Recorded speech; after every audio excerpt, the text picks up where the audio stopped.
बिस्मिल्लाहिर्रहमानिर्रहीम। पिछली वीडियो में बताया गया कि क्या चीज़ है जो आपको कामयाब नहीं होने देती आपकी चिल्लाकशियों में। तो उसमें ज़्यादा वजाहत के लिए ये बताता चलूँ कि इन चिल्लाकशियों में कामयाब होने के लिए ज़रूरी है कि आप सबसे पहले अपना तज़किया नफ्स करें, यानी अपने बातन और ज़ाहिर का फासला ख़त्म करें और झूठ से दामन कश हो जाएं, वरना ये चीज़ आपको बुनियाद से बिगाड़ना शुरू कर देगी और आप इतने नामकबूल बन जाएंगे कि लोग आपको अपने पास बिठाना भी पसंद नहीं करेंगे। ये दुरुस्त है कि झूठ की नोयत मुख्तलिफ होती है और बाज़ झूठ दूसरों को ज़्यादा नुकसान नहीं पहुंचा सकते, लेकिन बाज़ झूठ बहुत ज़्यादा नुकसान करते हैं। और बसा औक़ात तो यूं भी होता है कि एक झूठ पूरे ख़ानदान की तबाही का बायस बन जाता है। फिर झूठ के ज़रिए पैदा होने वाले इर्ताश या झटकों का सिलसिला ज़लज़ले की तरह चलता है। ज़लज़ले के इन झटकों से आपके अंदर जो तब्दीलियाँ रूनुमा होती हैं, आप उनसे सरफ़े नज़र नहीं कर सकते, बल्कि इन्हें तो अपने आप से भी नहीं छुपा सकते। आपके अंदर रूनुमा होने वाली ये तब्दीलियाँ आपको एक ऐसा मरीज़ बना देती हैं कि आप दुनिया की किसी दवा से शफायाब नहीं हो सकते। ता वक्ते के दीन के दिए हुए असूल को कायम करते हुए तौबा ना कर लें। इन झटकों से बचने का सिर्फ एक ही तरीका है कि आप एक रोज़ अचानक हतमी फैसला कर लें और उसी वक़्त से, ये नहीं कि मैं कल से, परसों से, 2 दिन बाद से, नहीं, उसी वक़्त से आप ये फैसला कर लें कि जो हो चुका वो हो चुका, अब इसे दोहराऊंगा नहीं। अपने आप को पाक साफ करके बैठ जाएं और खुदा को हाज़िर नाज़िर जानकर अहद करें कि ज़िंदगी में दोबारा झूठ नहीं बोलूँगा और बदकारियाँ भी नहीं करूँगा। फिर अपने इस अहद पर इस तरह कायम हो जाएं कि दुनिया चाहे इधर की उधर हो जाए, आपके कदम डगमगा ना सकें। ये अमल उन सारी चीज़ों का कफ़ारा है जो आप अब तक करते रहे हैं और जिन अमाल ने आपकी शख्सियत पर मनफी असरात मरतब किए हैं। आपको काफ़ी मुद्दत तक इस सेहत पर अमल पैरा होना पड़ेगा ताकि आप अपनी उस मासूमियत की तरफ लौट सकें जो आपकी असल है और जहाँ से आपने ज़िंदगी की इब्तिदा की थी।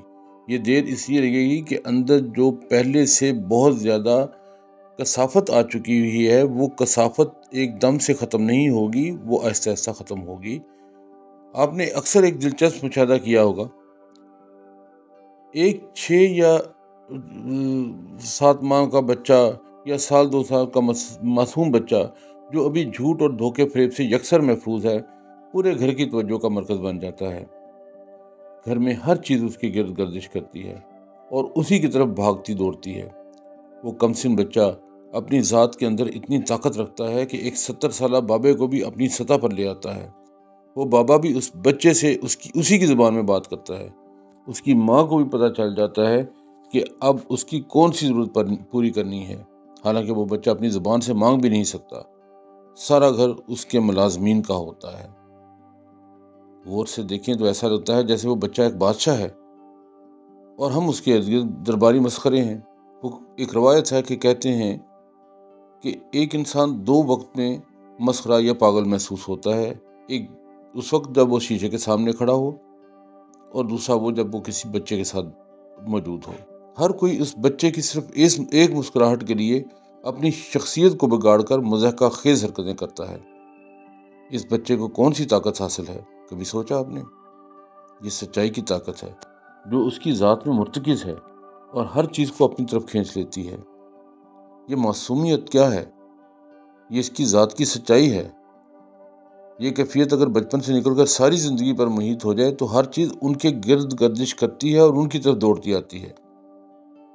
मैंने ऐसे लोगों को देखा है जिनके अंदर कशिश की ताकत पैदा हो जाती है।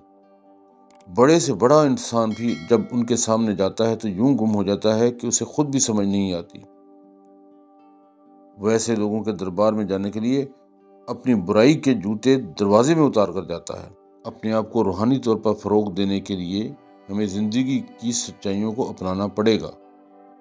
ला इलाहा इल्लल्लाह में बेपनाह क़ुव्वतें हैं, लेकिन जब आपका वजूद ही ये सलाहियत नहीं रखता कि ये क़ुव्वतें आपके अंदर सरायत कर जाएं, तो फिर सब कुछ बेमानी है।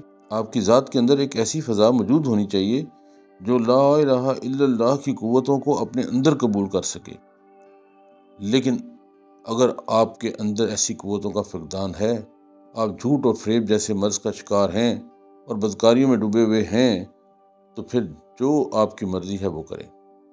لیکن اگر آپ ان سب چیزوں کو چھوڑ کر روحانی قوتیں حاصل کرنا چاہتے ہیں تو پھر اس کے لیے حتمی فیصلہ کریں اور عہد کریں کہ آپ سارے منفی اعمال چھوڑ دیں گے۔ اس کے لیے زیادہ سوچنے کی ضرورت نہیں، بلکہ یہ کام جلد از جلد کریں، کیونکہ آپ کو اپنے اگلے سانس کا بھی بھروسہ نہیں۔